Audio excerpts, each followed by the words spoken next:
Ask and ye shall receive. Now I must preface this with a disclaimer that I'm not and have never been a trained engineer, mechanic, or scientist. I'm an autistic turbo nerd with an active imagination and chronic inability to turn down a challenge. So if anything I say herein is technically inaccurate or incomplete, just know that we're about as far from my natural comfort zone as we can be within the same spatial dimension, so feel free to correct me in the comment section. And speaking of comfort zones, regarding my definitions of mechs, mech suits, and power armor from before, since I've gotten so many comments about it, I thought I should clarify. They're not meant to be catch-all terminologies for every single version, variant, type, and pattern of walking war stompers ever deposited into the vast annals of fiction. Similar to how, in another series where I made pains to distinguish an ideology from a religion from a philosophy for the sake of not having my comments devolve into a semantic brawl, I drew these lines where I did in order to make it easier on myself in writing. So when I say mech, you'd know I'm referring to one sort of system, and when I say mech suit, I'm referring to another kind of system.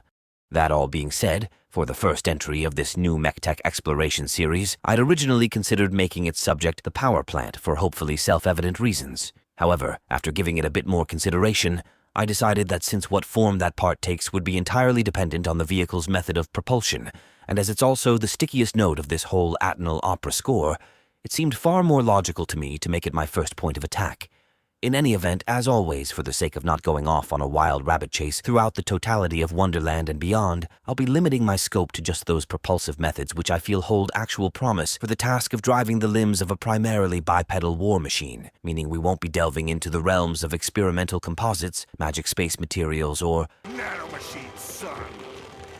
No, we're going to try and stick as firmly anchored to plausible reality as the subject matter and our real modern technology allows us to.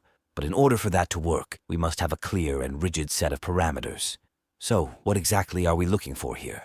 Well, if we assume our hypothetical mech is a mostly bipedal land-based destroyer/destroyer escort equivalent, then we'd want a long-stroke variable power motivator, capable of outputting at least the same, preferably far more, power per stroke as organic muscle of similar volume. The reason I say volume and not mass is because having a pound-for-pound advantage doesn't mean jack or shit if it's too bulky to fit into the mech.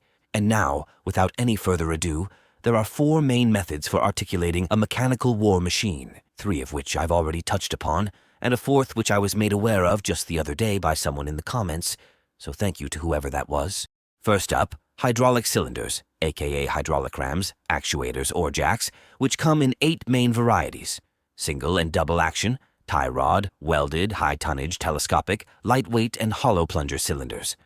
I'll leave a link in the description to the website where you can read through the various strengths, limitations, and real-world applications of each of these for yourself, as that would make this video entirely too cumbersome for my liking. For right now, from my own reading of the same, I believe the hydraulic types most suitable for our purpose of building a bipedal war mech are double-acting and telescopic for the rotational joints, hips and shoulders, welded for the linear joints, knees and elbows, and hollow plunder for dexterous movements.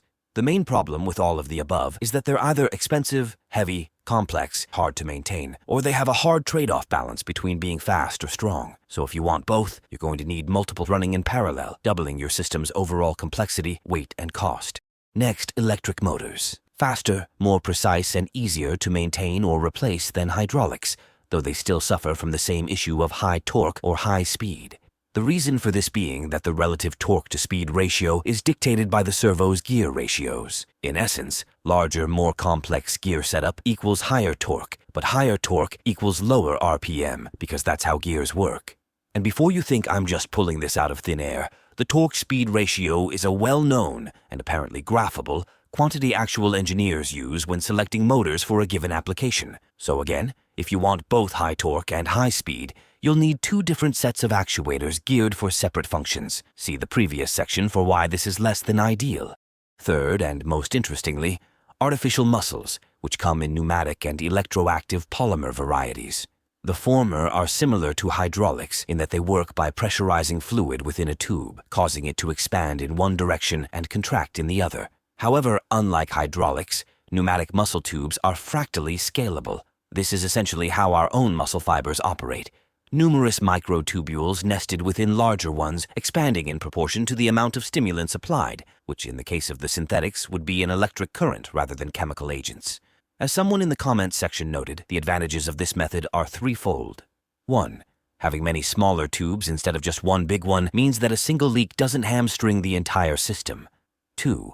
As the tubes act on one another, the actuating pressures of the system fractally scale, which leads directly into number 3. The force modulation of the system is intrinsic, as strength directly correlates to the number of tubes that are activated.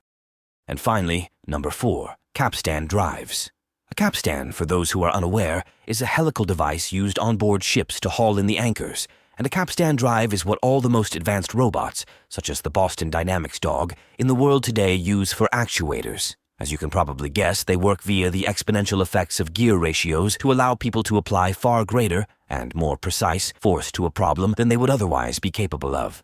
There's a link in the description to a video where he explains it better and more completely than I could. And while I won't pretend to understand any of the particular maths involved, according to him, the one and only real big issue with this system is the short turn radius of each actuator, with its greatest advantage being the absurd power-to-weight ratio, being only limited in its output by the material strength of the rope and gears. And I'm inclined to agree, meaning the most applicable role for this system would be where high power but relatively low flexibility is required, such as in robotic ankles, wrists, and fingers. As for how exactly any of these systems stack up against each other, or against the more traditional modes of transport, wheels, treads, rotors, etc., in a utilitarian sense, I don't think there's a so simple answer as to be summed up in a conclusory paragraph, as it would require delving into the individual strengths and weaknesses of each, and this script's already gotten a bit long in the tooth as it is, so if you want me to go down that route, you know what to do. For right now, I think that'll about do it for this leg of our little adventure. Be sure to check out the links in the description. Leave a like and subscribe if you're enjoying the ride so far. Check out my books if you've got some extra coins you've no better use for. And until next time, stay safe, stay sane, and stay curious. Peace.